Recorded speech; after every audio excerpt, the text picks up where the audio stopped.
Hi everyone, and welcome back to the channel. I'm James, and these are my dart frogs. We have Peace, Love, Spot, and Captain. And it's no wonder that dart frogs are so popular in the reptile hobby today. I think there's probably no more beautiful amphibian on the planet.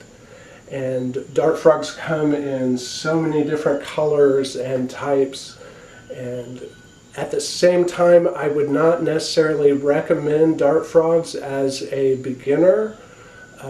They require quite a commitment and some very specialized care in order for them to be happy and healthy. And one of those things that is very specialized for dart frogs is what they eat. Dart frogs require very small size prey, and that means for us flightless fruit flies. And if you have dart frogs, you need to learn how to breed fruit flies, and that's what I'm going to show you how to do today. So stay with me. We'll feed the frogs, and I'm going to show you how to breed fruit flies.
Okay, to breed your fruit flies, this is what you're going to need.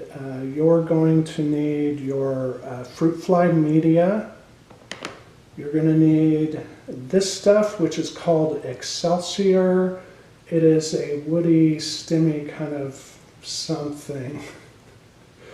It's obviously some type of plant, but it gives the fruit flies lots of space to crawl around. And you need a deli cup with a vented lid. You need 2/3 of a cup of boiling water. And you're going to need something to measure the media with. This is a 1/4 cup scoop. And you can get all of this at Josh's Frogs, which is where I buy mine. I imagine you can get fruit fly media from other companies. If you're new to dart frogs or just starting in dart frogs, you need to start breeding fruit flies before you get any dart frogs home. It takes at least a couple weeks for them to start breeding. So you would need to order your supplies. You would need to order a live culture of fruit flies to start with. And then what I do, I start a new culture every week. That way I have them going. They last about, 3 to 4 weeks as they go through their life cycle. And as I make one new one each week, then I always have a constant supply of fruit flies kind of cycling through their life cycle. And so what you're going to do,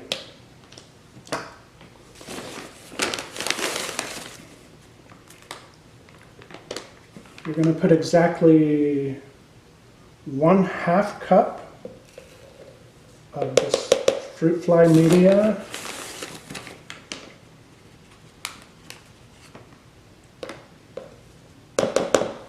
into this deli cup.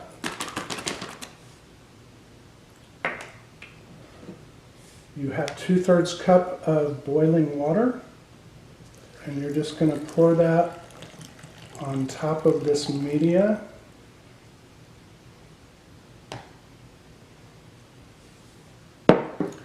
There is no need to mix it all around. When you start mixing this up, it really starts getting kind of goopy and messy, and the water will just kind of soak into it. Even if there's a little water still floating on the top, it'll eventually soak down into that. And then you take about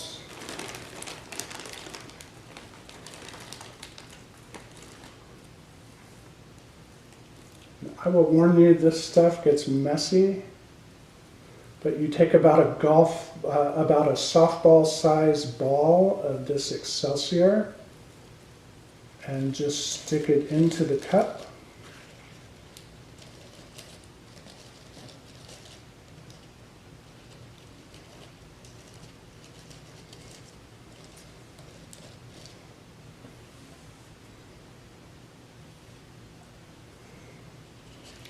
And there you go. This is all set up for a new batch of fruit flies to breed. I have my media.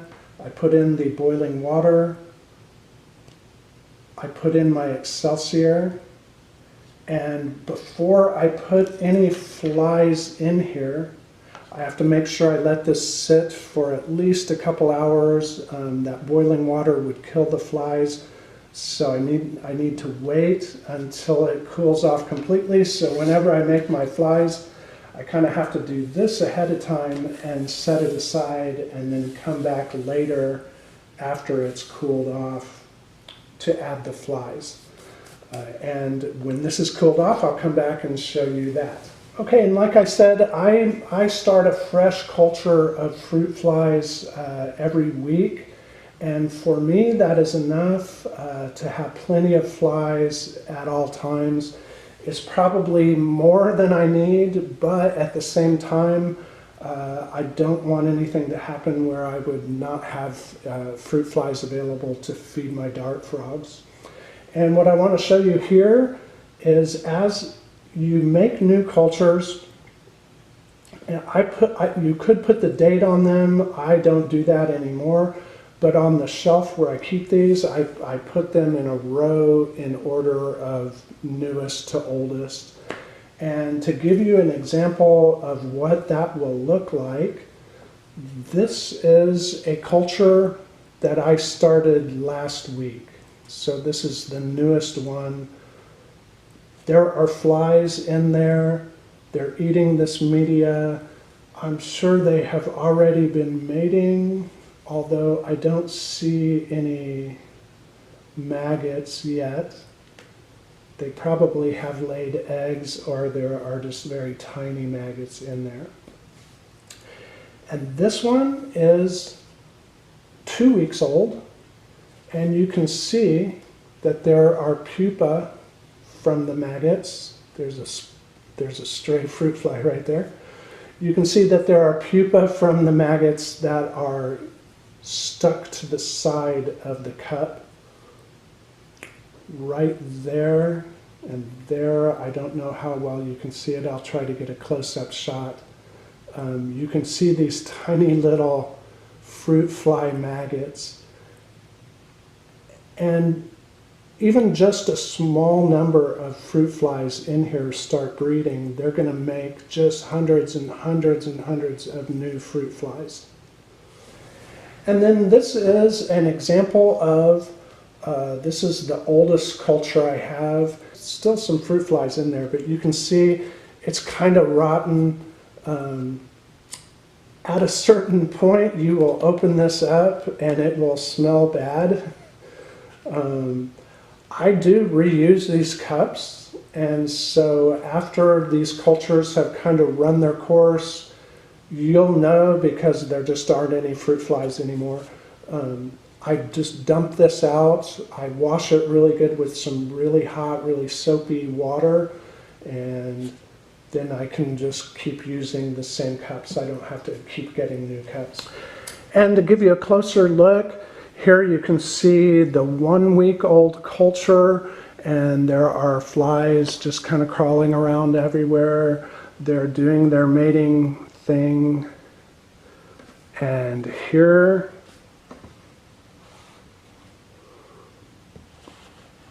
is what that looks like after 1 week. And you can see the pupa on the sides. These little things here are the maggots. And you can see after just 3 weeks, this thing is just crawling with maggots and crawling with just tons of fruit flies. And then after several weeks, they pretty much run their life cycle and you will just not see any more fruit flies.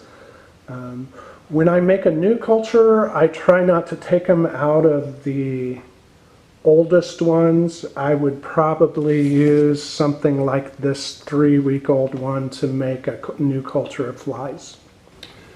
Okay, the media that we prepared earlier has now cooled off enough that we can add some flies to it.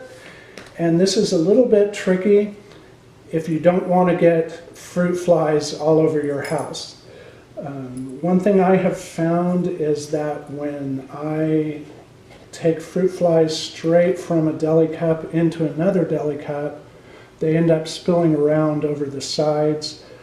And so I took this jug, I think it's a water bottle, gallon water bottle, and I cut the top off of it. It's wider, so when I tap the flies into it, they don't spill over the sides. And this is just a thing where you have to kind of just move fast because the fruit flies will start crawling up the sides. If I don't put the lid on fast, they'll crawl out over the sides here, and you're always going to have some escape. But what I do, and this is the same thing I do when I feed them, I just tap this down, kind of get them off that lid. I take that off. I tap some into there. And I put the lid back on as quick as I can. And you can see there's already some that definitely went flying out.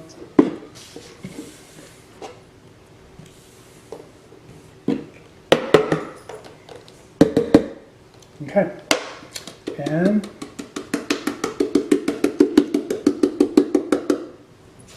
once I get those in there, I'm going to tap them down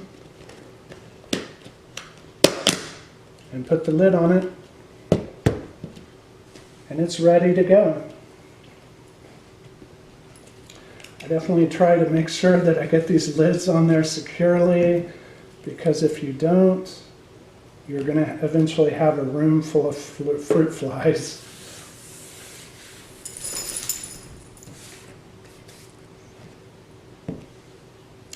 And that's it.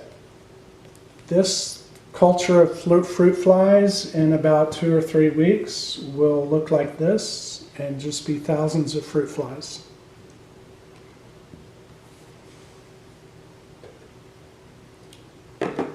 And I think it's time to feed the frogs.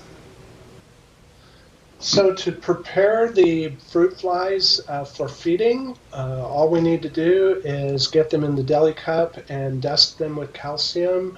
This is what I use. It's Reptical calcium with vitamin D, and this is Reptical Herptivite multivitamins. And I alternate between those two on every feeding. And basically what I'm going to do is just take this deli cup and I'm going to sprinkle just a little bit of this calcium powder in there. And you really don't need much.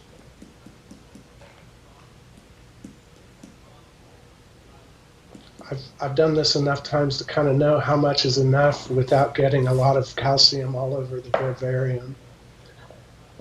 And then handling or transferring the fruit flies from this cup to the other, I do just like I did when I was putting in the culture to breed. I'm going to tap what amounts to usually about a tablespoonful is a good amount for my 4 frogs. And I tapped those into this bigger jug. And of course, several of them got loose. And that's why I do it on a table, because then I can sweep them up back into the jug where they belong. And then I just tap the bigger jug into the deli cup.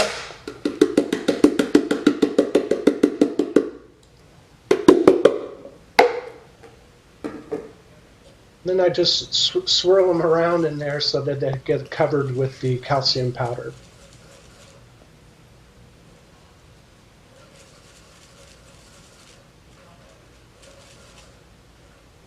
And that's really it. What you have then is kind of a big swirling mass of dusted fruit flies.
Okay, and that's it for today's video. I hope you enjoyed the video. I hope you learned something.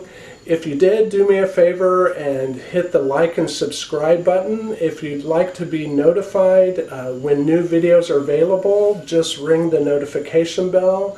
And if you have any questions or comments, feel free to leave a comment in the comment section below, and I'll look forward to hearing from you. And until then, I look forward to seeing you again real soon.